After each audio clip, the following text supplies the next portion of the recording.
There is one other participant in the conference. Recording did not start because your storage is full. Please log in and delete recordings or purchase more storage from your account. All participants are muted and they can unmute themselves. ओम नमोर्यंताणं नमो सिद्धाणं नमो आर्याणं नमो वज्जायाणं नमो लोहि सव्वसाहुणं मंगलम भगवान वीरो मंगलम गौतमो गणी मंगलम कुंद कुंदार्यो जैन धर्मोस्तु मंगलम ओंकार बिंदु संयुक्तम नित्यं जयन्ति योगिनः कामदं मोक्षदं चैव ओंकाराय नमो नमः अहोपकार जिनवर्णो कुंदनो ध्वनि दिव्यनो जीन कुंद ध्वनि आप्या अहो आ गुरु काननो तुझ ज्ञान ध्यान रंग अमया दर्श रहो ओ शिव पद तक तुझ संग माता हाथ ग्रह।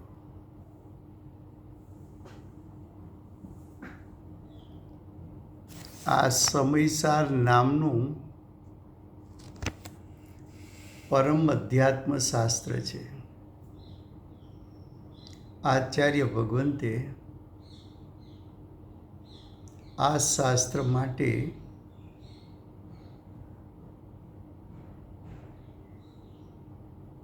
માંગલિક કર્યા પછી સમયસારને કહેવાની પ્રતિજ્ઞા કરી છે. સમયસાર એટલે આત્માનું પરિપૂર્ણ ત્રિકાળ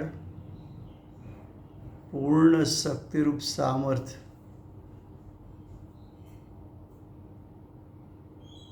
એને સમયસાર કહેવામાં આવે છે.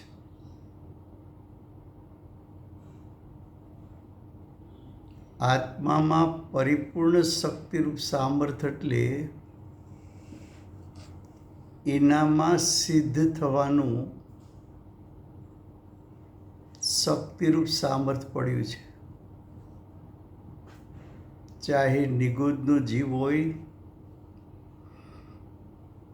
કે અજ્ઞાની પંચેન્દ્રિય સંજ્ઞી હોય કે ચાર ગતિમાં પરિભ્રમણ કરતો જીવ હોય કે સાધક હોય કે અર્યન સિદ્ધ હોય, પ્રત્યેક જીવમાં સિદ્ધ થવાનું શક્તિરૂપ સામર્થ્ય છે. એવા સમયસાર એટલે કે આત્માના સ્વરૂપને કહેવા આચાર્ય ભગવંતે આ વર્તમાન કાળનું પરમ આગમ સર્વોત્કૃષ્ટ આગમ એની રચના કરી છે. એમાં બીજો અધિકાર ચાલે છે એટલે કે કર્તા કર્મ અધિકાર ચાલે છે. કર્તા કર્મ અધિકારમાં શ્લોક 97 પેજ 232 ભાવાર્થ એનો બીજો પેરેગ્રાફ.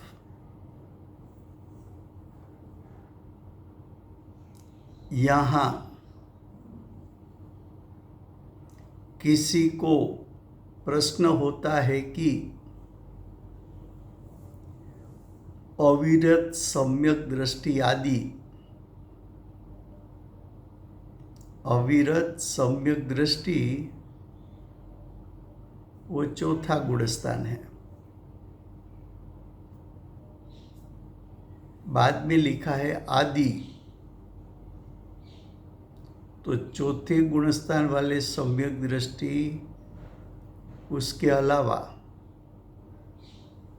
पंचम गुणस्थान वाला श्रावक हो, श्राविका हो, अर्जिका हो, एलक हो कि क्षुल्लक हो,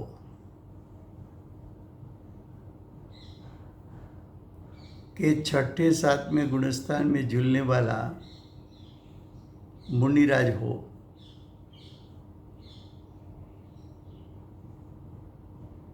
तो अविरत सम्यक दृष्टि आदि,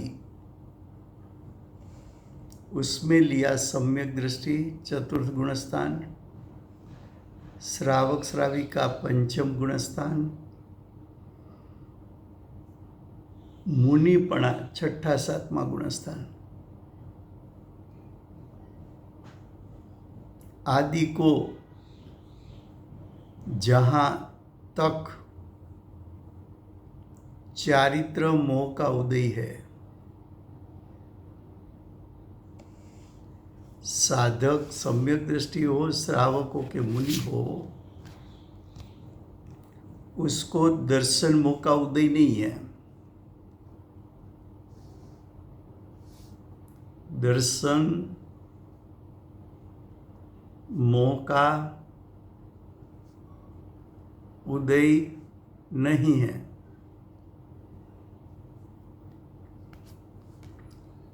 उसको सिर्फ चारित्र मोह का उदय है। चारित्र मोह में चतुर्थ गुणस्थान वाले को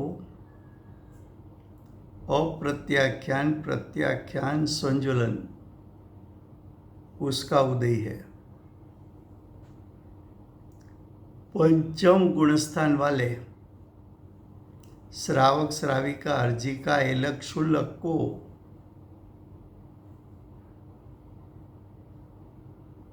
प्रत्याख्यान और संज्वलन का उदय है। मुनि को सिर्फ संज्वलन का उदय है।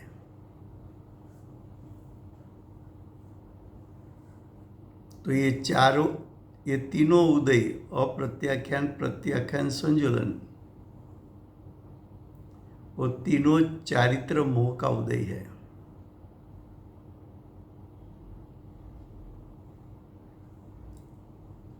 तो सम्यक दृष्टि को चारित्र मोह के उदय में जुड़ने से राग द्वेष की उत्पत्ति होती है। कसाई नो कसाई की उत्पत्ति होती है। क्रोध मान माया लोभ की उत्पत्ति होती है। हास्य रति अरति शोक भय जुगुप्सा और वेद का उदय होता है।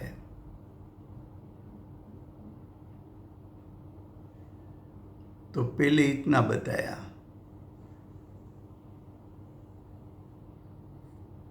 कि सम्यक दृष्टि जीव श्रावक और मुनिराज को चारित्र मोह का उदय है। तब तक का अर्थ है चारित्र मोह का उदय है तब तक। चारित्र मोह का उदय है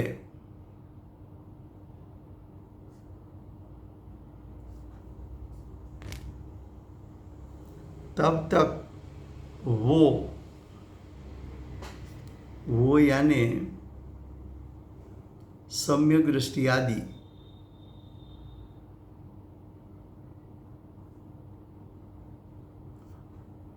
कसाई रूप, कसाई का अर्थ है રાગ દ્વેષ રૂપ, ચારિત્ર મોહ રૂપ, कसाई नो कसाई रूप, क्रोध मान माया लोभ रूप, वो सब कसाई कहने में आता है।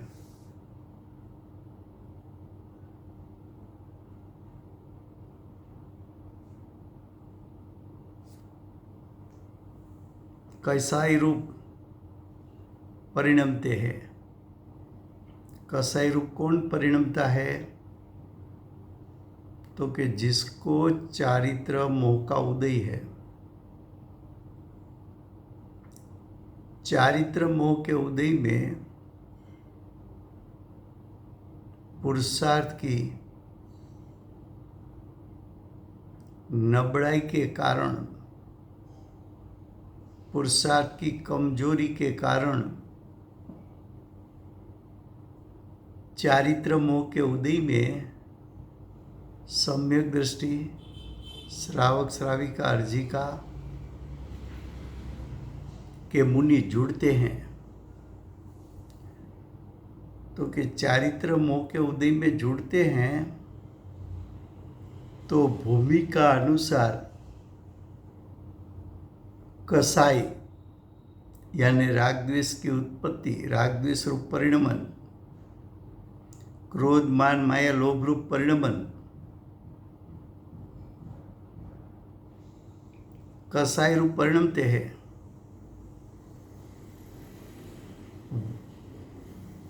तो उसको यानी अविरत सम्यक दृष्टि आदि को कर्ता कहने में आता है कि नहीं? शिष्य का प्रश्न क्या है कि भले सम्यक दृष्टि हो, श्रावक श्राविका अर्जिका हो, मुनि हो, उसको चारित्र मोह का उदय है, ऐसा तो शास्त्र में आता है। और साधक सम्यक दृष्टि आदि चारित्र मोह में जुड़ते हैं, ऐसा भी शास्त्र में आता है। और चारित्र मोह के उदय में जुड़ने से अविरत सम्यक दृष्टि आदि को राग द्वेष क्रोध मान माया लोभ रूप परिणमन दिखने में आता है। तो ये कसाई रूप परिणाम है, वो तो विभाव है, वो तो रागादि परिणाम है।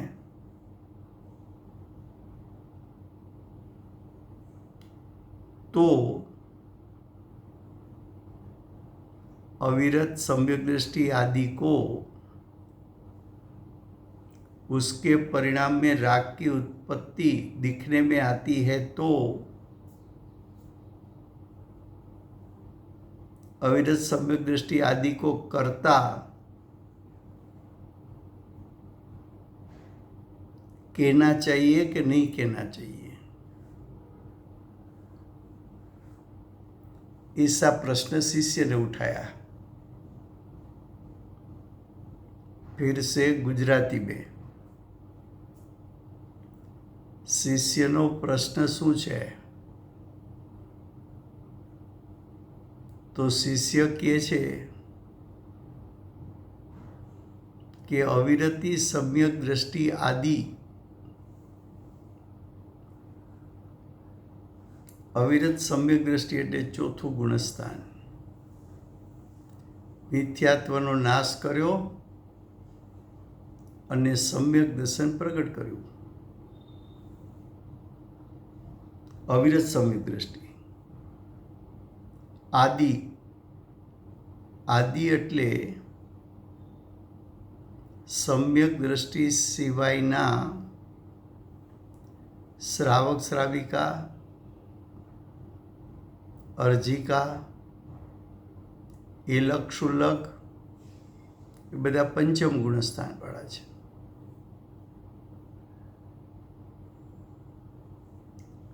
અને આદિમાં શ્રાવક પછી શ્રાવકનું ગુણસ્થાન 5મું, પછી મુનિરાજ છઠ્ઠે સાતમે ઝૂલનારા.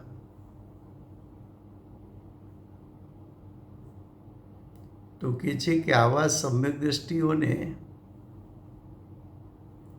જ્યાં સુધી ચારિત્ર મોહનો ઉદય છે,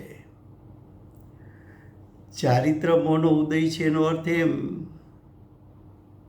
કે દર્શન મોહનો ઉદય નથી.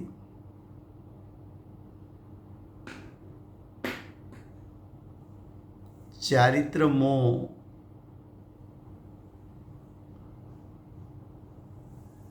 તો કે અવિરત સમ્યક દ્રષ્ટિને ચારિત્ર મોહમાં અપ્રત્યાખ્યાન પ્રત્યાખ્યાન સંજોલનનો ઉદય છે. પંચમ ગુણસ્થાન વર્તી શ્રાવક શ્રાવિકા અર્જિકા આદિને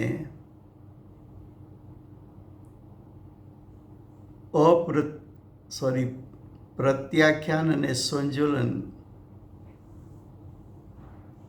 કસાય નો ઉદય છે. એ ચારિત્ર મોહ છે. અને મુનિને સંજ્વલનનો ઉદય છે, એ પણ ચારિત્ર મોહનો ઉદય છે. તો આ ત્રણેય જીવને ચારિત્ર મોહનો ઉદય ભૂમિકા અનુસાર છે.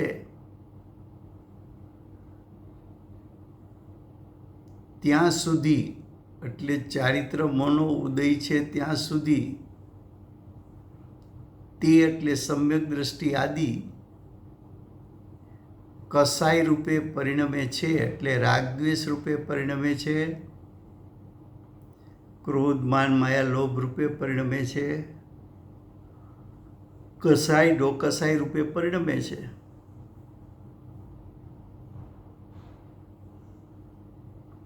શિષ્યએ શું કર્યું? તો કે પ્રશ્ન કરતી વખતે ચારે તરફથી વિચાર કરીને પ્રશ્ન કર્યો છે કે સાધક દશા 3 પ્રકારની, ચોથું ગુણસ્થાન, 5મું, 6ઠું, 7મું. અને આ ત્રણેય જીવોને દર્શન મોહનો ઉદય તો નથી, પણ ચારિત્ર મોહનો ઉદય તો જોવા મળે છે. અને ઉદય ત્યારે જ કહેવાય કે એ સાધકો ભૂમિકા અનુસાર ચારિત્ર મોહમાં જોડાય તો જ ઉદય કહેવાય. માટે એ ત્રણેય જીવો ચારિત્ર મોહના ઉદયમાં તો જોડાય છે. અને જોડાય છે ત્યાં સુધી રાગ દ્વેષ રૂપે પરિણમે છે, ક્રોધ માન માયા લોભ રૂપે પરિણમે છે. તો આ સાધકની દશામાં આવો ઉત્પન્ન થતો વિભાવ, આવા ઉત્પન્ન થતા રાગદ્વેષ, આવા ઉત્પન્ન થતા ક્રોધ માન માયા લોભ, આવા ઉત્પન્ન થતા કસાય ને નો કસાય, તો જે આ વિકાર વિભાવ રાગદ્વેષ આદિ ઉત્પન્ન થાય છે તેના કરતા સમ્યક દ્રષ્ટિ શ્રાવક અને મુનિને કહેવાય કે ન કહેવાય? આવો શિષ્ય પ્રશ્ન કર્યો.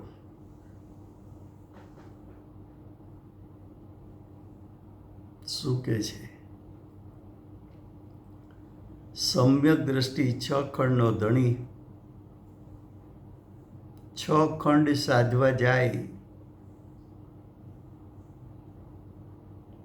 અને કોઈ રાજા મહારાજા શરણે ના આવે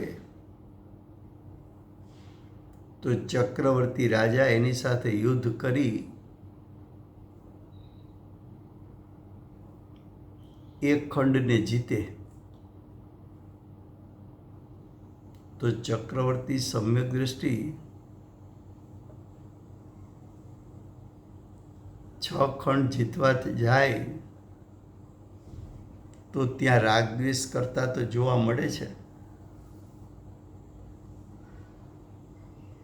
પંચમ ગુણસ્થાન વર્તી શ્રાવક શ્રાવિકા અર્જિકા એ પણ સુત્તા સાથે જે શુભભાવ, સુત્તા સાથેના શુભભાવમાં 5 અણુવ્રત, ગુણવ્રત, શિક્ષાવ્રતનું પાલન કરે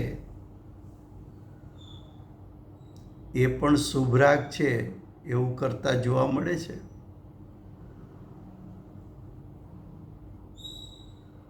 અને એલક શુલક 11 પડીમાં પાડવાના શુભ રાગ રૂપે પરિણમતા જોવા મળે છે. 6ઠે 7મે ગુણસ્થાને ઝૂલતા મુનિઓ,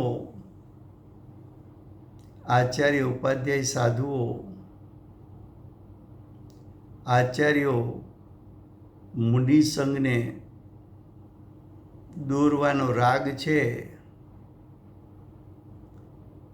આચાર્ય પણ મુનિઓની દીક્ષા શિક્ષા આપે છે એટલો રાગ ભાવ તો જોવા મળે છે. આચાર્યો પણ 5 મહાવ્રત, સબીતી, ગુપ્તી આદિના શુભ રાગ રૂપે પરિણમતા જોવા મળે છે.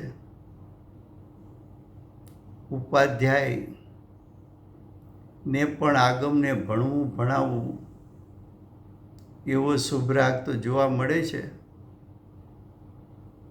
અને સામાન્ય સાધુઓને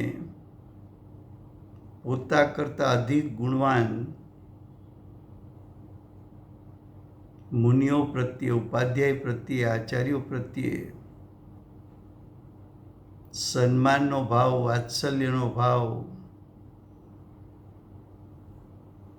અને એમની સેવાનો ભાવ, વૈયાવ્રતનો ભાવ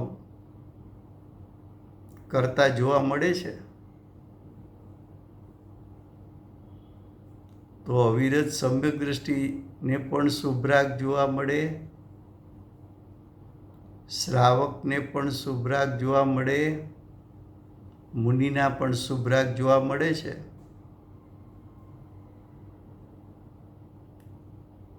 તો સમ્યક દ્રષ્ટિ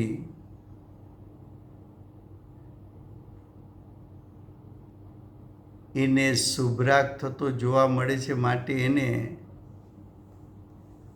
શુભ રાગ છે એ વિભાવ છે. તો વિભાવના સમ્યક દ્રષ્ટિ કરતા છે કે નથી? શ્રાવક શુભ રાગના કરતા છે કે નથી? મુનિરાજ શુભ રાગના કરતા છે કે નથી?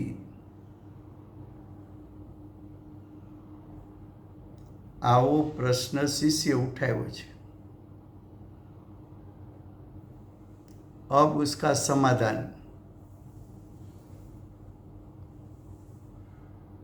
अब आचार्य भगवान उत्तर देते हैं.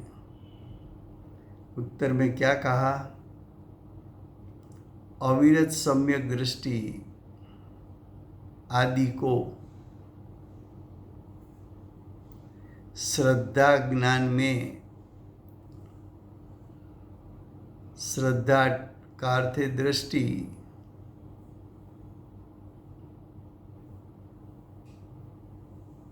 श्रद्धा यानी सम्यक दर्शन, ज्ञान यानी सम्यक ज्ञान.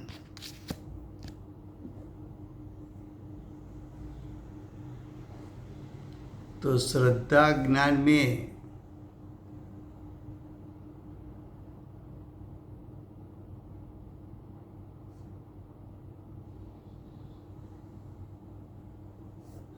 श्रद्धा ज्ञान में, यानी श्रद्धा अपेक्षा ए, ज्ञान अपेक्षा ए,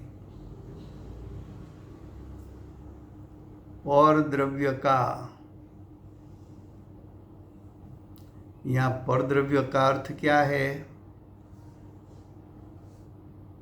तो कि परद्रव्य का अर्थ है रागादि भाव।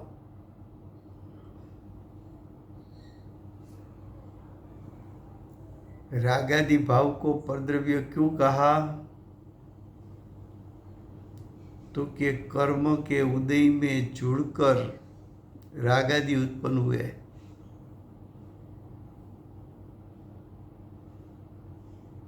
तो जो परद्रव्य का लक्ष्य से रागादि उत्पन्न होते हैं और कर्म के उदय को अनुसर करके रागादि उत्पन्न होते हैं, तो कर्म का उदय परद्रव्य और उसका अनुसरण करके उत्पन्न हुआ रागादि, उसको भी परद्रव्य कहा है।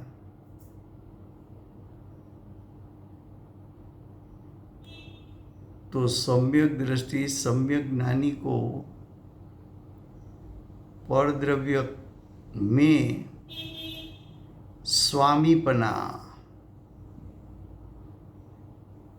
कर्म के उदय,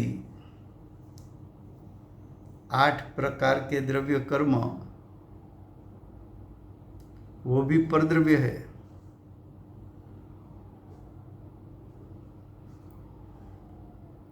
आठ प्रकार के कर्म परद्रव्य है। वो कर्म उसमें हूँपना, स्वामीपना का अर्थ है हूँपना। तो कि ज्ञानी को परद्रव्य में स्वामीपना नहीं है, और परद्रव्य के लक्ष्य से उत्पन्न हुआ राग, उसमें भी स्वामीपना नहीं है।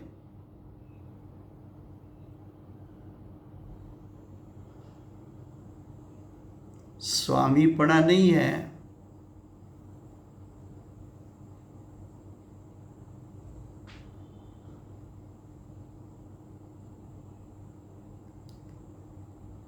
आठ प्रकार के द्रव्य कर्म में हूँ, ऐसा परद्रव्य में हूँ पड़ा नहीं, और कर्म के उदय से उत्पन्न हुआ अस्थिरता का राग, विभाव, वो भी मेरा स्वरूप नहीं, ऐसा अभिप्राय सम्यक दृष्टि आदि को है। तो अभिप्राय अपेक्षा से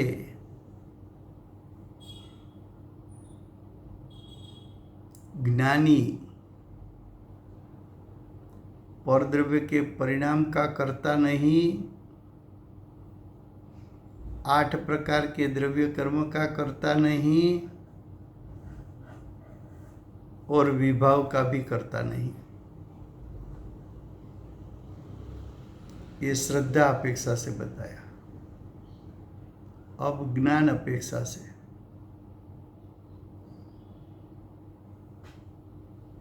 आत्मा की अनुभूति के काल में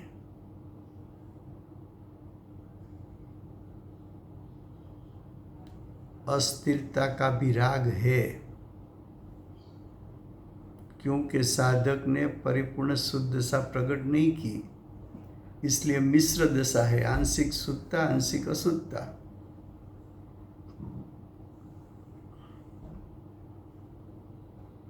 ऐसी जो मिश्र दशा है अनुभूति के काल में, तो अनुभूति के काल में जो ज्ञान प्रकट हुआ है, वो ज्ञान वर्तमान पर्याय को कैसे जानेगा? तो कि ज्ञानी का ज्ञान स्वयं की वर्तमान पर्याय को ऐसी तरह जानता है कि ये जो आंशिक सुत्ता प्रकट हुई वो आत्म स्वभाव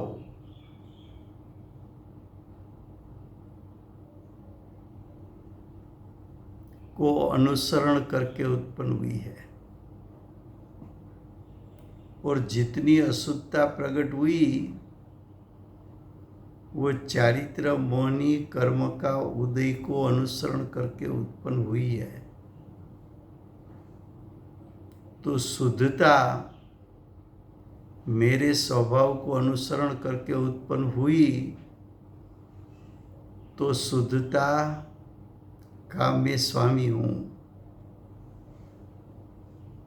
लेकिन अशुद्धता प्रकट हुई वो तो कर्म के उदय अनुसार उत्पन्न हुई, कर्म के उदय को अनुसरण करके उत्पन्न हुई और कर्म का उदय तो परद्रव्य है, परद्रव्य के अनुसरण करके ये पर्याय उत्पन्न हुई। तो ये विभाव कर्म के उदय को अनुसरण करके उत्पन्न हुई है तो वो मेरा स्वरूप नहीं। तो श्रद्धा ने भी राग को स्वीकारा नहीं, ज्ञान ने भी राग का स्वीकार किया नहीं। समझ में आता है? लिखा है ना, श्रद्धा ज्ञान 2 बार लिखिए। श्रद्धा यानी सम्यक दृष्टि, श्रद्धा यानी सम्यक दृष्टि, श्रद्धा यानी आत्म स्वभाव में हूँपना, श्रद्धा यानी आत्म स्वभाव की प्रतीति, श्रद्धा यानी आत्म स्वभाव की रुचि,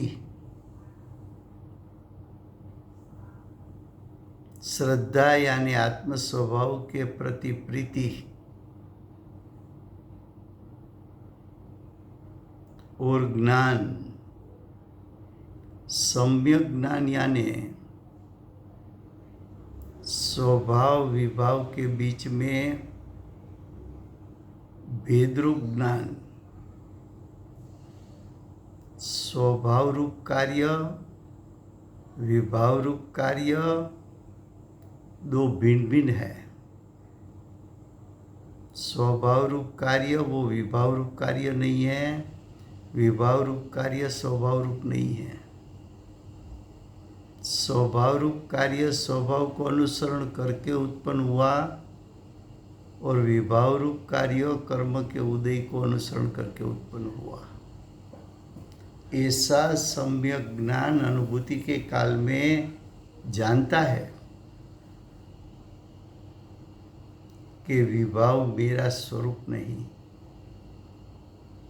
विभाव की उत्पत्ति मेरे पुरुषार्थ के कारण उत्पन्न नहीं हुआ है।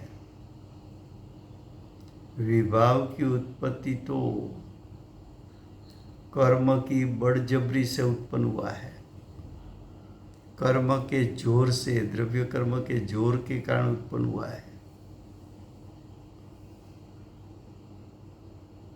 ये विभाव, विकार, सुभराग उसका कर्ता जीव नहीं है, उसका कर्ता पुद्गल है। वो विकार विभाव उत्पन्न होता है वो वर्तमान पर्याय की योग्यता के कारण उत्पन्न होता है, स्वभाव के कारण उत्पन्न नहीं होता। जो स्वभाव जिसमें कारण हो उसका कर्ता मैं, और कर्म का उदय जिसका कारण हो वो विभाव परद्रव्य है, परद्रव्य का कार्य है, परद्रव्य का परिणाम है।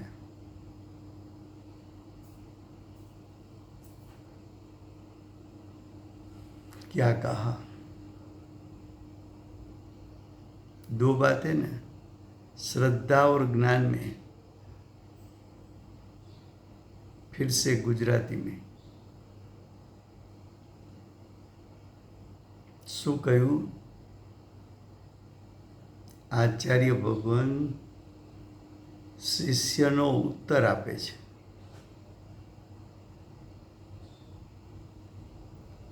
અવિરત સમ્યક દ્રષ્ટિ.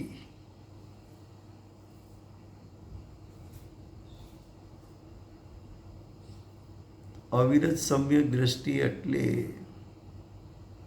ચોથે ગુણસ્થાને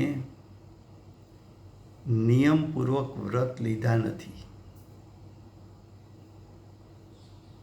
અવિરત સમ્યક દ્રષ્ટિ એટલે મિથ્યાત્વ અને અનંતાનુબંધી કસાઈનો નાશ થયો છે,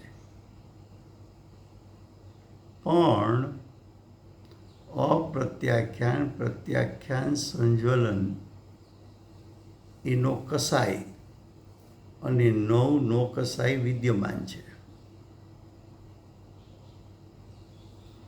અવિરત સમ્યક દ્રષ્ટિ એટલે કે આત્મ સ્વભાવની પ્રતીતિ થઈ છે, આત્મ સ્વભાવની રુચિ થઈ છે, આત્મ સ્વભાવના શક્તિરૂપ સામર્થ્ય એનો નિર્ણય થયો છે.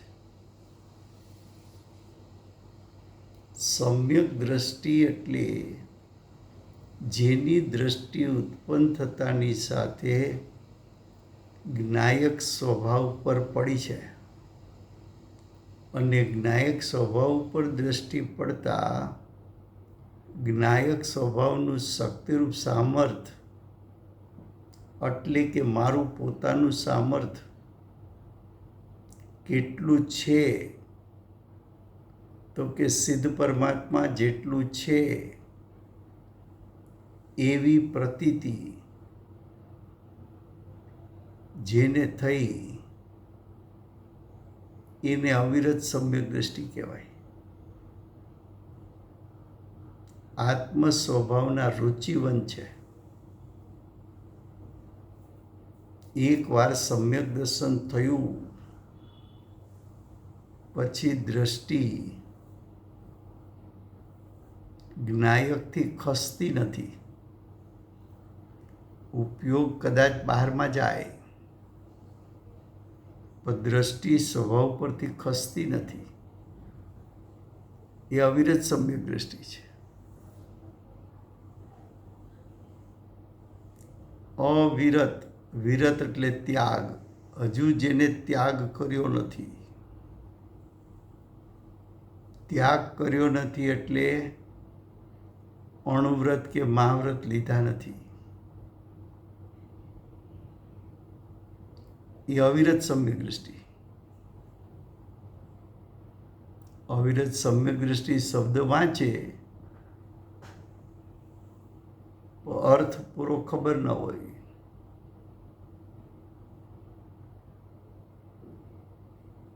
તો કે અવિરત સમ્યક દ્રષ્ટિ વગેરેને, વગેરે એટલે શ્રાવક શ્રાવિકા અર્જિકા ઇલક્ષુલક અને મુનિઓ ને શ્રદ્ધામાં પરદ્રવ્યના સ્વામીપણા રૂપ કરતાપણાનો અભિપ્રાય નથી એવું એક વાક્ય. બીજું વાક્ય, વગેરેને જ્ઞાનમાં પરદ્રવ્યના સ્વામીપણા રૂપ કરતાપણાનો અભિપ્રાય નથી. બે વાક્ય બનાવો ત્યાં, પછી અર્થ કરો. તો પેલા અર્થ શ્રદ્ધા અપેક્ષાએ, પછી જ્ઞાન અપેક્ષાએ.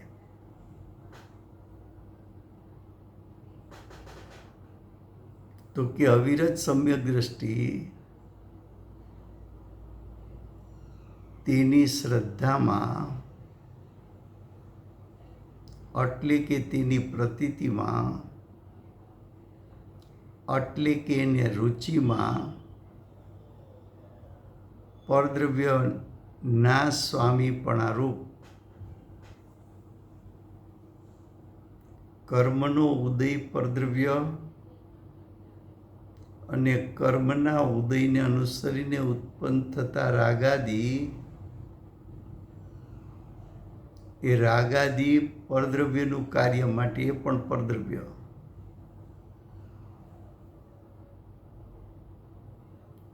આ રાગ માં હુંપણું અવિરત સમ્યક દૃષ્ટિને નથી. આ રાગનો હું કરતા છું એવું સ્વામીપણું પણ સમ્યક દૃષ્ટિને નથી.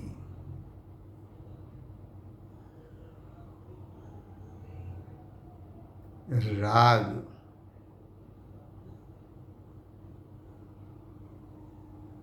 અનુભૂતિના કાળે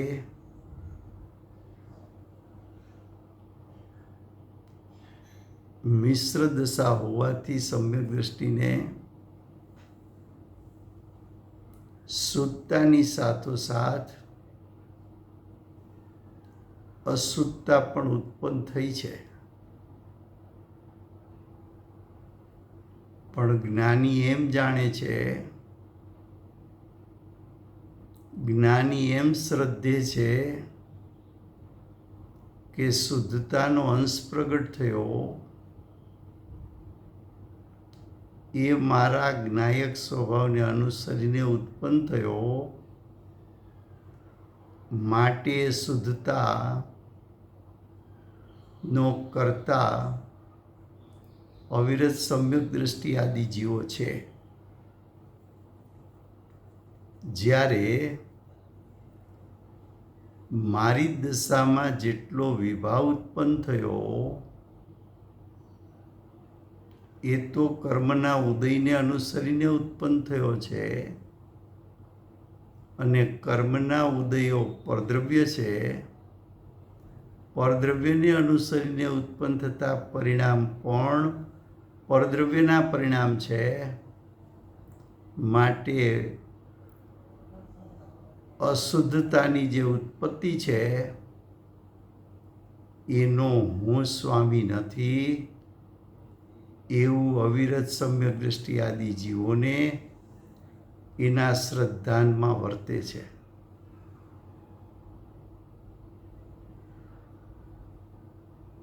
એ વાતથી દ્રષ્ટિ અપેક્ષાએ, શ્રદ્ધા અપેક્ષાએ. હવે જ્ઞાન અપેક્ષાએ સમ્યક દૃષ્ટિને સમ્યક જ્ઞાન પ્રગટ થયું છે. અનુભૂતિના કાળમાં સમ્યક જ્ઞાન પ્રગટ થયું છે. એ સમ્યક જ્ઞાન પ્રગટ થયું ત્યારે જેટલી શુદ્ધતા પ્રગટ થઈ છે એ શુદ્ધતા જ્ઞાયક સ્વભાવને અનુસરીને ઉત્પન્ન થઈ છે. માટે શુદ્ધતા મારું સ્વરૂપ છે એમ સમ્યક જ્ઞાન જાણે છે.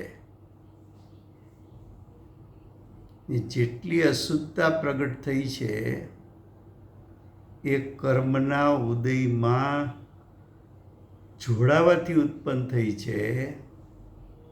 તો કર્મનો ઉદય પરદ્રવ્ય છે અને પરદ્રવ્યને અનુસરીને ઉત્પન્ન થતા રાગાદી એટલે કે આંશિક અશુદ્ધતા એ મારું સ્વરૂપ નથી. એ તો કર્મના ઉદયનું સ્વરૂપ છે, એટલે કે પરદ્રવ્યનું સ્વરૂપ છે અને પરિણામ પણ એ અશુદ્ધતા રૂપી પરદ્રવ્યના પરિણામ છે એમ સમ્યક જ્ઞાન જાણે છે.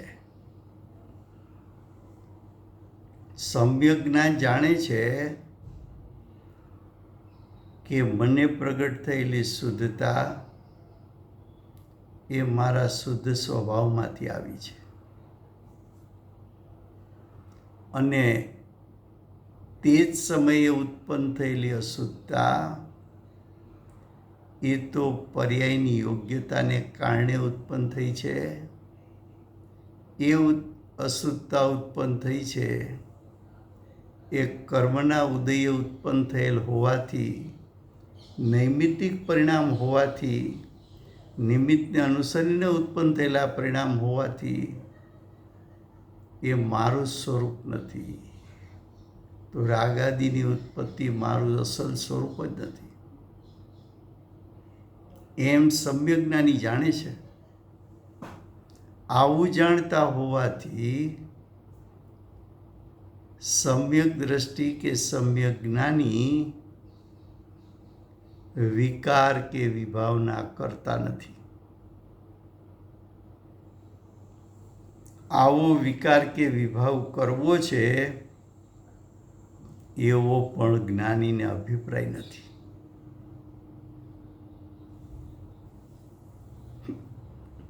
હવે આગળ કે છે,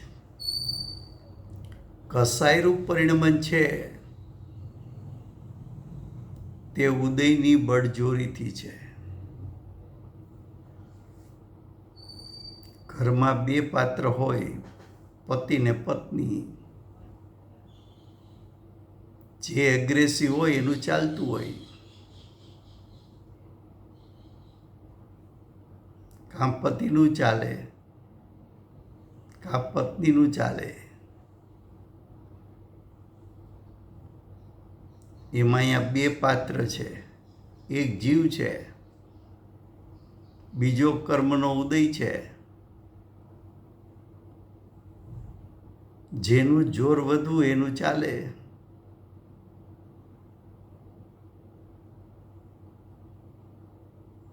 જીવ પુરુષાર્થનો વેગ વધારે તો સ્વભાવને અનુસરીને પ્રગટ થતા પરિણામ એમાં શુદ્ધતા અને શુદ્ધતાની વૃદ્ધિ અને પૂર્ણ શુદ્ધતા પ્રગટી શકે. અને કર્મના ઉદયનું જોર વધે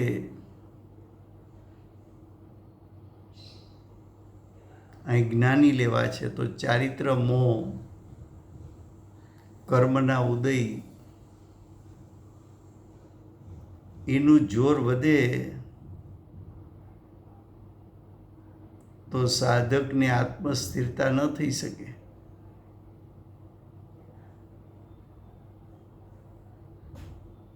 તો કે છે કર્મના ઉદયની બળજોરી છે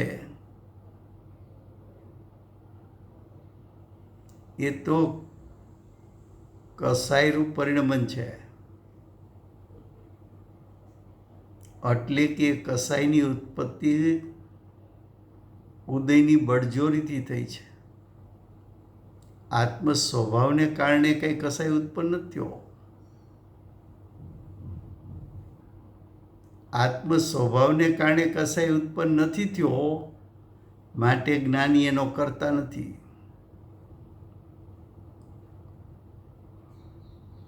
તો પરિણામ છે તો કોક તો કરતા હોવો જોઈએ. તો કે આ છે ને એનો કરતા કર્મનો ઉદય છે, પરદ્રવ્ય છે. સ્વદ્રવ્ય એ પરિણામનું કરતા નથી.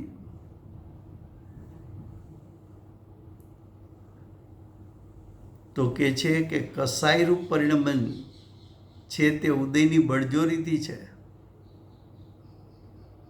તેનો તે જ્ઞાતા છે. કર્મની બળજોરીથી ઉત્પન્ન થયેલા રાગ, દ્વેષ, ક્રોધ, માન, માયા, લોભ એનું જેવું સ્વરૂપ છે એવું સ્વરૂપ જ્ઞાની માત્ર જાણે છે. માત્ર જાણે છે એટલે કંઈ કરવા જેવું લાગતું નથી એને. એનો પોતે કરતા છે એવો પણ જ્ઞાન વર્તું નથી, એવું જ્ઞાન પણ વર્તું નથી. જ્ઞાન તો એમ કહે છે કે આ વિભાવ છે, વિકાર છે. એ વિભાવ વિકાર આત્મ સ્વભાવમાં પ્રતિષ્ઠિત થઈ ન શકે, કારણ કે સ્વભાવથી વિરુદ્ધ છે. જે મારા સ્વભાવમાં પ્રતિષ્ઠિત ન થઈ શકે એ મારું સ્વરૂપ નહીં. જેમ ટોપરાની સફેદાઈ અને એની ઉપર રતાશ બંને ભિન્ન જણાય, એમ સ્વભાવરૂપ ને વિભાવરૂપ પરિણામની ભિન્નતા જણાય.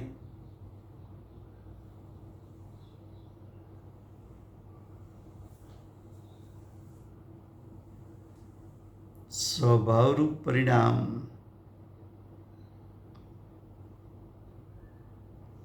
સ્વસ્વભાવને અનુસરીને, વિભાવરૂપ પરિણામ કર્મના ઉદયને અનુસરીને, આવું ભિન્નપણું જ્ઞાની અનુભૂતિના કાળે જાણે છે, માટે વિભાવના કરતા થતા નથી. વિભાવ એને કરવા જેવો પણ લાગતો નથી. વિભાવનું ફળ દુઃખમય છે એ પણ જ્ઞાની જાણે છે. સ્વભાવનું ફળ અતિન્દ્રિય સુખ છે એ પણ સમ્યક જ્ઞાન જાણે છે. તો કે છે તેનો કહેતા વિભાવનો, તેનો કહેતા રાગાદીનો, તે કહેતા જ્ઞાની, તે કહેતા અવિરત સમ્યક દ્રષ્ટિ આદિ જ્ઞાતા છે, જાણનાર છે.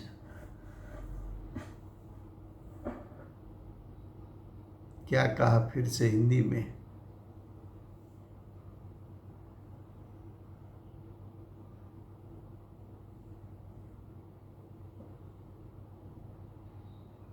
તેથી આગળ શું કહે છે? તેથી અજ્ઞાન સંબંધી કરતાપણું તેને નથી.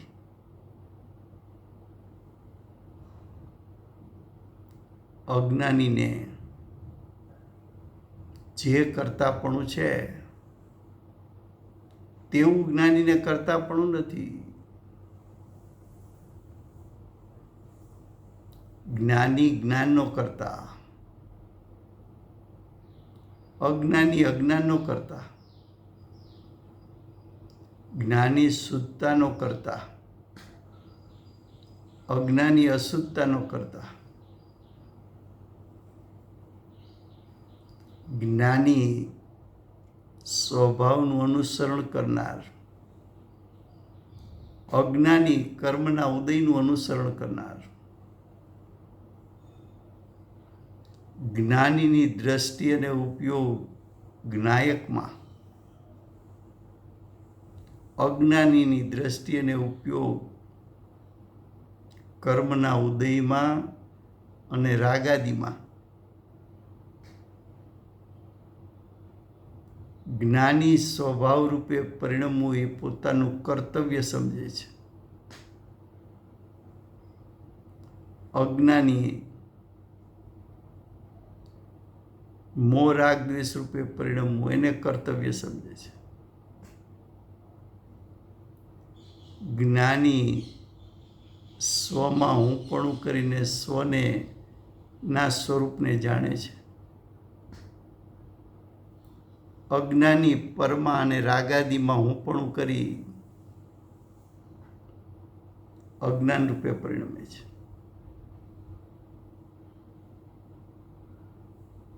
તો કે છે તેથી અજ્ઞાન સંબંધી કરતાપણું તેને નથી.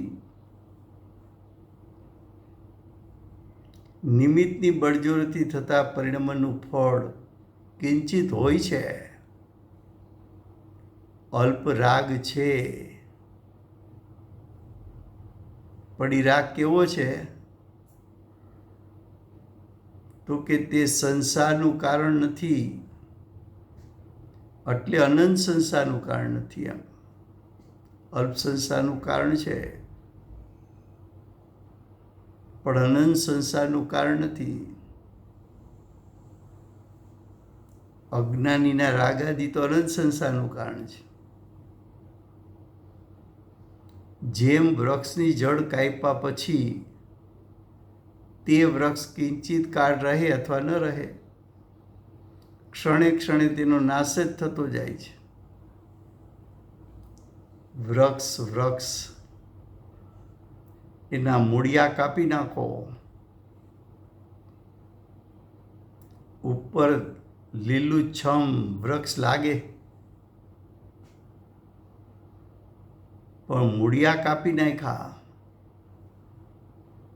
થોડા કાળમાં સુકાઈ મુરઝાય અને નષ્ટ થવાનું છે. એમ મિથ્યાત્વ અને અનંતાનુબંધી કસાય મૂળિયા એનો નાશ કરી નાખ્યો. થોડો ટાઈમ એમ લાગે કે ઓહો, સમ્યક દ્રષ્ટિ ચક્રવર્તી રાજા, એનો વૈભવ, પણ મૂળિયા કપાઈ ગયા છે. મિથ્યાત્વ અનંતાનુબંધી કસાય નાશ પામ્યો છે. હવે બહારના વૈભવો, બદ્ધ અને અબદ્ધ નો કર્મના ફળો, કર્મના ઉદયો, બધું સુકાઈને ભસ્મીભૂત થઈ જવાનું છે થોડા કાળમાં. દરેક ક્ષણે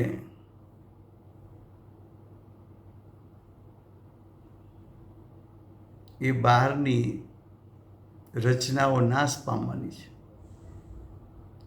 તેમ અહીં સમજવું.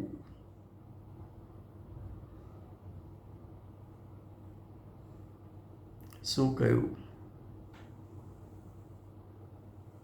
फिर से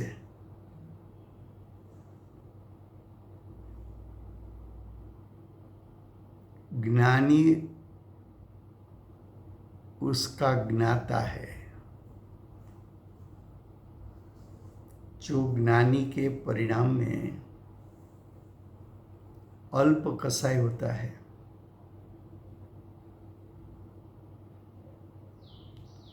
वो ज्ञानी ऐसा जानते हैं कि कसाई की उत्पत्ति, चारित्र मोह की उत्पत्ति, वो कर्म के उदय को अनुसरण करके उत्पन्न हुई, और कर्म का उदय तो मेरा स्वरूप है नहीं.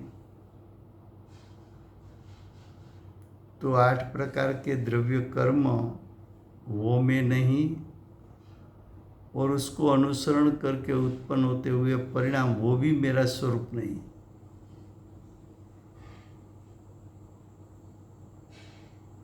दूसरा, अनुभूति के काल में आंशिक शुद्धता भी है, आंशिक अशुद्धता भी है. ज्ञानी जानते हैं कि आंशिक शुद्धता मेरे स्वभाव का स्वरूप है, मेरे स्वभाव में से शुद्धता ही है, और अशुद्धता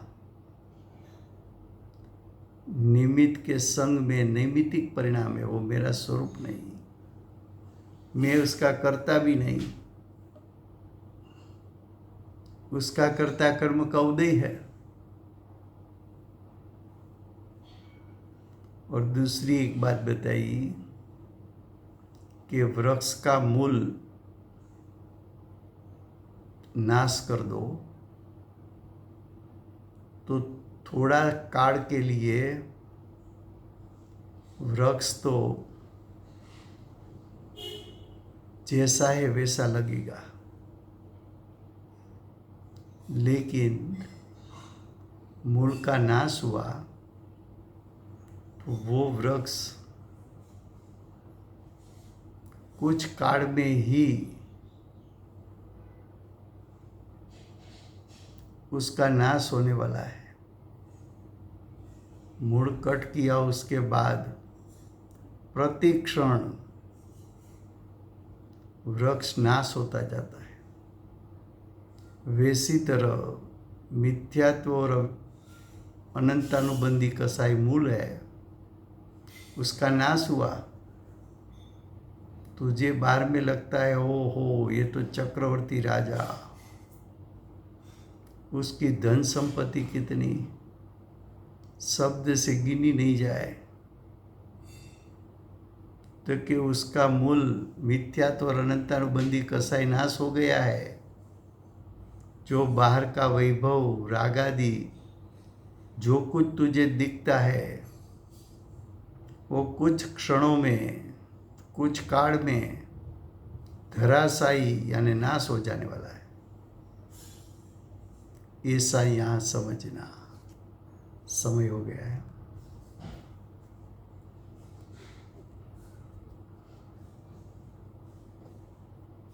વર્તમાન ચોવીસીના આખરી તીર્થંકર બાલ બ્રહ્મચારી મહાવીર ભગવાનનો જય હો।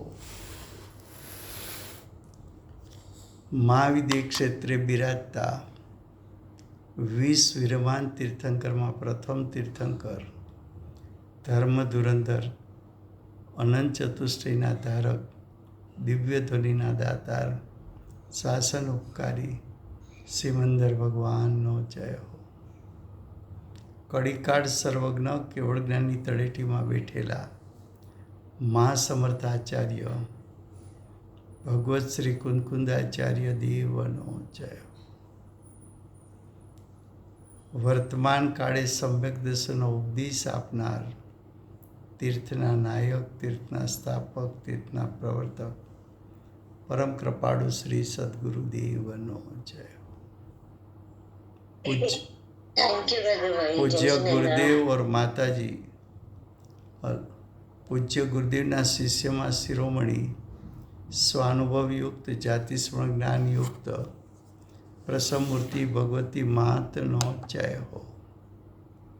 સમ્યક દર્શનની પ્રાપ્તિમાં નિમિત્તરૂપ અષ્ટજીનવાણી માતનો જય હો। પૂજ્ય ગુરુદેવ માતાજીની સાધના ભૂમિ સુવર્ણપુરી ધામનો જય હો। સુવર્ણપુરી ધામમાં બિરાજતા સર્વે દેવ શાસ્ત્ર ગુરુ ભગવંતનો જય હો। વર્તમાન ગુરુ અને ભવિષ્યના તીર્થંકર શ્રી સૂર્યકૃતિનાથ ભગવાનનો જય હો। સૂર્યકૃતિનાથ ભગવાનના સમવસરણના મુખ્ય ગણધર દેવેન્દ્ર કૃતિનાથ ભગવાનનો જય હો। પરમ દિગંબર જૈન ધર્મનો જય હો।